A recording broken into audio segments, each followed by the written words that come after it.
Hello YouTubers and welcome to this look inside.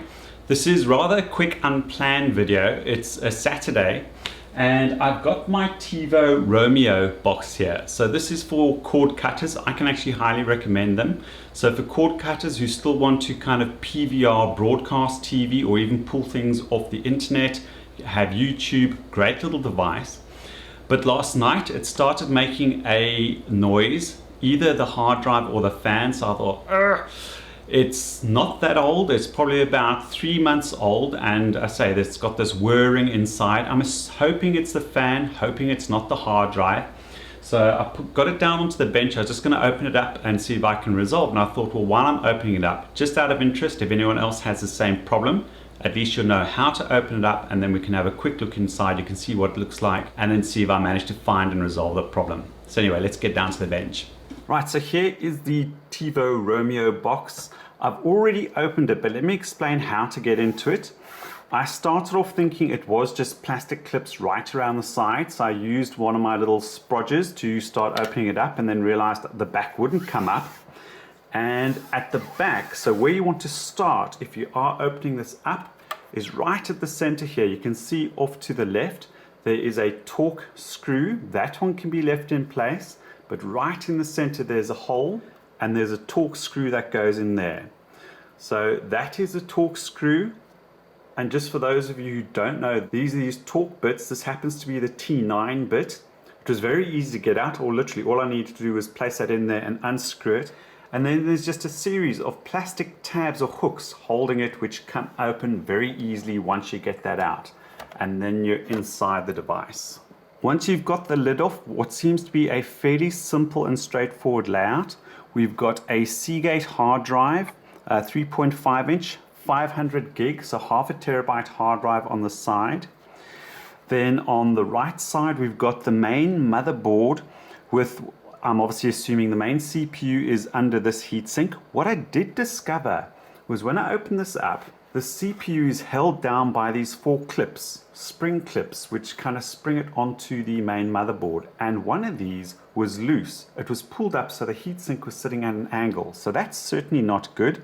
Whether it was in transport or whether it was assembled, that wasn't put down correctly, I don't know. But obviously you risk you're not going to get the proper thermal transfer, and hence you can get overheating. The problem I think I've got is either this fan, there's a cooling fan which presumably draws in cool air across the hard drive, through this hole where the fan is, then across the CPU, and then it exits on the vents on this side. I'm hoping it's the fan and not the hard drive. My thoughts were it would almost be nice to have a solid state hard drive. I mean, there's an opportunity here for the hackers to ghost image or take an image of the hard drive and replace it with something bigger, or perhaps a solid state hard drive, which would mean this runs cooler and a little better. That might be something I plan to do in the future actually. I wouldn't mind actually doing an upgrade like that. It does have a battery here, presumably to maintain some settings, and then it's also got a wireless LAN card. So we'll just pull that off and have a look. I might actually attempt to also pull off the heatsink so we can actually see what CPU is under there, and just to make sure there's proper contact, perhaps some paste or something to make sure it's got proper thermal contact now with the CPU as it was loose. On the back of the device there's a fair amount of connectivity. It's got its main power lead, which is, I'm assuming 12 volt. I'm going to get the power adapter to power it up so we can see where the noise is coming from. So we're going to power it up. We assume 12 volts. We'll check. It's got an eSATA connection, so you can expand the storage. I do actually, previously when I had a TiVo device, I had a eSATA external drive, so at some point in time I might actually add that on as well. It's got a USB port. It's got an Ethernet port, which is what I do. I hardwire it. I don't make use of the wireless LAN. HDMI, which is how I connect it to the TV. It's got an AV out. It's also got an optical out, which is quite nice if you want to have optical signals going into an amplifier. And then it's got the antenna input. So this is where your broadcast TV comes in. And then again, I'm not an expert in this area, but we've got cans, which are over the electronics here, presumably because there is an RF component. So these cans presumably act to shield the components on the underside. Because we've got the main antenna coming in over here, I'm assuming that is to shield the electronics and the signal over there. and presumably these are to provide some protection for these components over here. Before I run upstairs and go get the power supply so we can actually power this up, I'm going to carefully see if I can take off the heatsink, and we can have a look at the CPU and just to make sure that everything's fine there. And then what I'll also do is I'll unscrew just the wireless LAN module so we can have a closer look at that.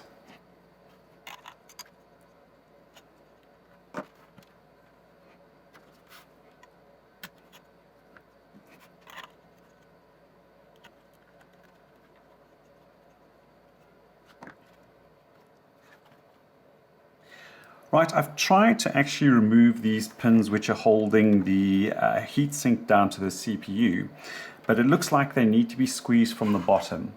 So on the underside of the actual case, I think you need to squeeze them. So that leads me to believe that this wasn't actually installed properly at all. During the assembly, they didn't actually mount this properly.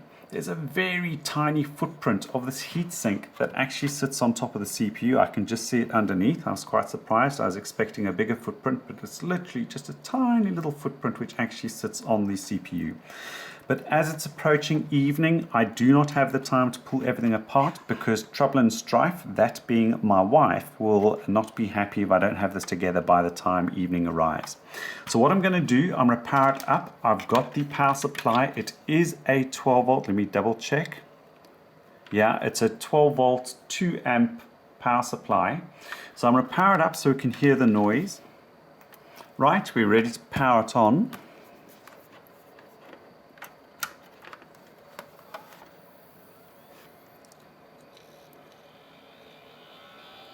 There we go. Sure, we can hear that humming, and that is coming from the little DC fan.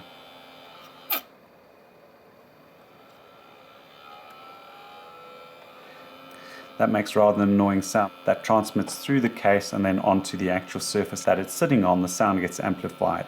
Okay, so we know what the problem is. I need to see if I can resolve the fan. What I'm going to do is power it off, and then just as a last thing, I'll take off the little wireless module so we can have a quick look at that. I'll also bring you just a little bit closer so you can see the bits and pieces on the board. The wireless module, they've got another Torx screw placed in there, so this time it's the T10, Torx 10 bit, which I'm having to use to get that out. There we go. That is the little wireless LAN module, and I assume the little can on here is to protect part of the circuit from RF. That would be my assumption. I'm assuming these traces on the board, which you can see over here, are the antennas. I'll try and get you a little closer. There we go, very small. I'm assuming those are the antennas. Here's a little closer look at the wireless LAN package. I believe these two devices are variable capacitors. You can see the antenna line coming through them and then out to what I presume is the rest of the antenna circuit. So there's antenna 1, antenna 0, and these I presume are capacitors which are used for tuning the antennas. That would be my assumption. There's not too much more on the package. I did try and find a reference to this IC little package which is placed down over here, but I was coming up with Schottky diodes and transistors, and I don't believe that. The number on there, if I've got it correct, is either micro P or UP1781P. So UP or micro P1781P. But I say, unfortunately, I'm not coming up with any answer for what that is. But anyway, so that's that package. I'll bring you into the rest of the board to have a bit of a closer look at that. So this is the right-hand side of the board with those cans where we've got the signal, the antenna signal coming in. You've got a shield. It's the rest of the surface mount componentry. Then as we come across, we've got this connector, which isn't the J3200 or J3200. This connector is not connected at all. There where it says buzz, that's where the wireless LAN module is connected. It screws in over here and it's got its connector sat on the board over there. Then we've got the infrared receiver for the signal, which is placed on the front of the unit over here. got that Panasonic 3-volt cell, which is, I presume, obviously saving your configuration on once it's unplugged. Got a serial number and revision. We've got the connector which goes off to the hard drive, and then the connectors at the top. Right, so now my task is to haul out the fan. I've got some electrical spray. I'm going to carefully blow the dust out of it and see if a gentle spray with some electrical lubricating spray will actually sort it out so it's not making a noise. And once again, they obviously don't want people pulling this apart easily. It's also got Torx screws in there, and this time it's a size up, or it's gone to T15.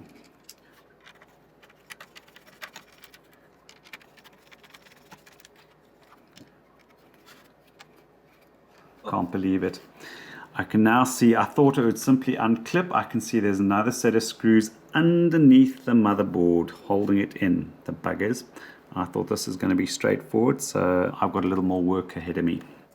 Back to the Torx 10 for the screws holding down the motherboard. I'm not sure that how much of a fiddle it's going to be to pull the motherboard off just to get to those two screws. I don't see any other way of getting there. I'll take out the ones I can, otherwise I might have to kind of service it in place.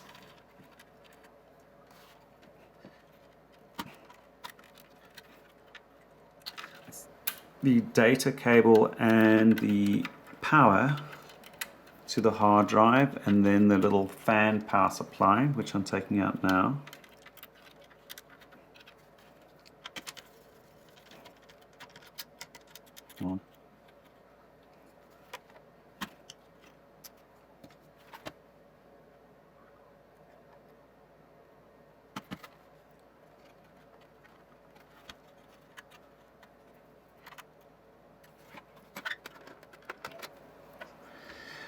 This is where I think you can put in your cable cards.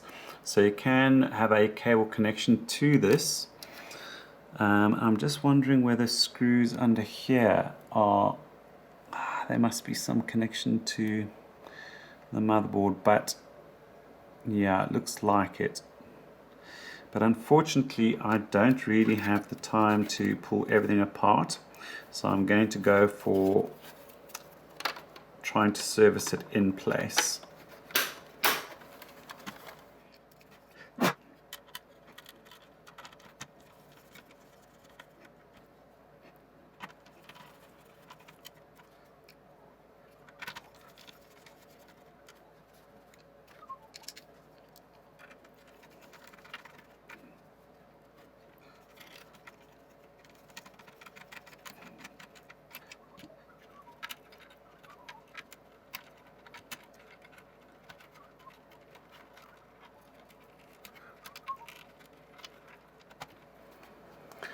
I've just literally nipped up to the garage and I got my compressor and I carefully blew the dust out. So let me tell you what I've done, because from past experience I know you can damage fans. If you get your compressor high pressure and blow air into them, you can wreck the bearings because you can spin them around at very high RPM.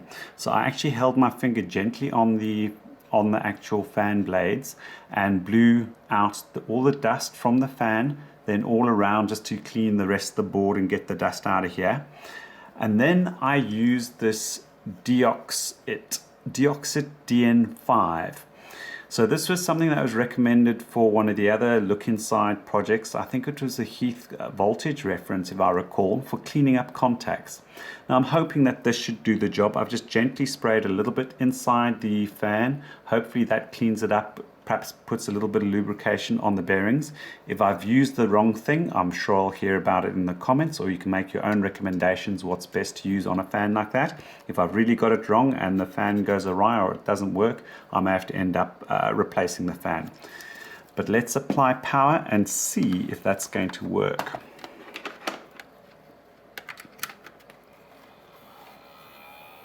Let's give it a little bit of time, see if it's going to work in. I can still hear it.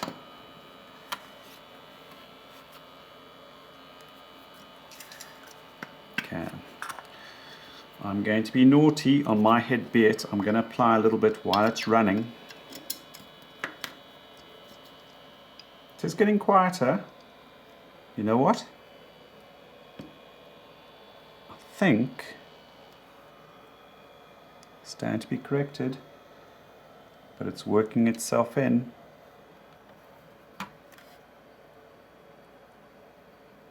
There we go. I think it just literally took a little bit of time with the fan running, and now it's dead quiet. I'll find out in time to come whether I've taken the wrong action or not, but that sounds quiet. So I'm going to quickly slap it all together and we'll power it up once again, but I think that's done it.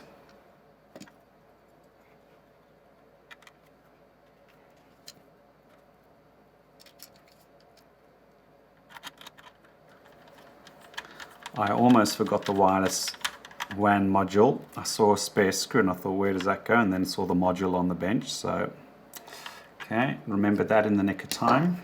So make sure all the wires are out of harm's way.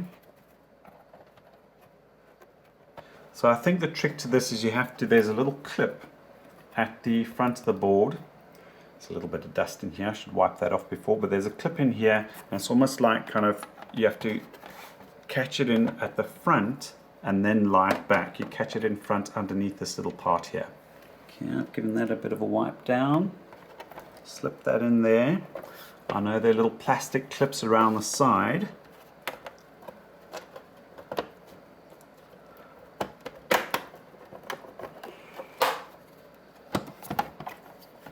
Yep, those are all clipped down nicely. So now it's just literally the last securing screw. Too big, too big.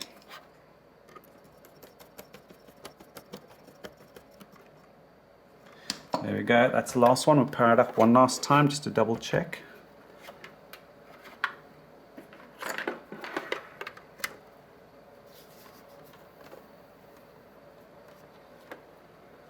You can see the lights on the inside.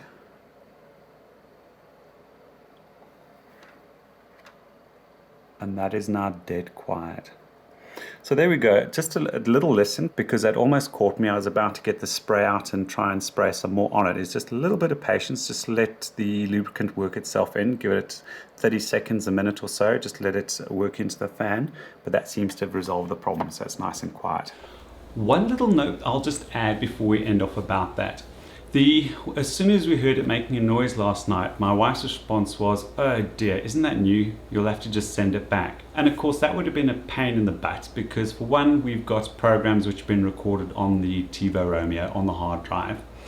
It would have gone back. How long would it have been gone away? If it had not been handled correctly, would we have got the same unit back without programming on it? So in this case, I was more than willing to take a chance. Be warned that obviously when you open something up, you potentially risk the warranty, but there were no seals on there, so I was willing to risk opening it up. If I couldn't have fixed it, if I hadn't broken any seals, I would have closed it up carefully and just sent it back. But there were no seals. I was able to open it up and get it repaired because it was such a simple thing. But I think there are many folks out there who perhaps not have the courage to do that, but hopefully just that quick demonstration, you can see sometimes those units are easy to get into, the repair can be very simple, and you save yourself potentially a lot of time and hassle. So there we go, very quick, unplanned. Literally, I'm just waiting for the pitter-patter of feet above me because I know my wife, Trouble and Strife, and my daughter are due back, and I know there's going to be hell to pay if there's no TV. Isn't it odd what some little devices in your home can keep peace? But anyway, it's here, it's powered on. I don't know if you can see the little green light is on the front. Perfectly dead quiet, so I'm now going to take it up. But anyway, thanks for that, just a quickie, and I'll catch you soon for the next video. Cheers.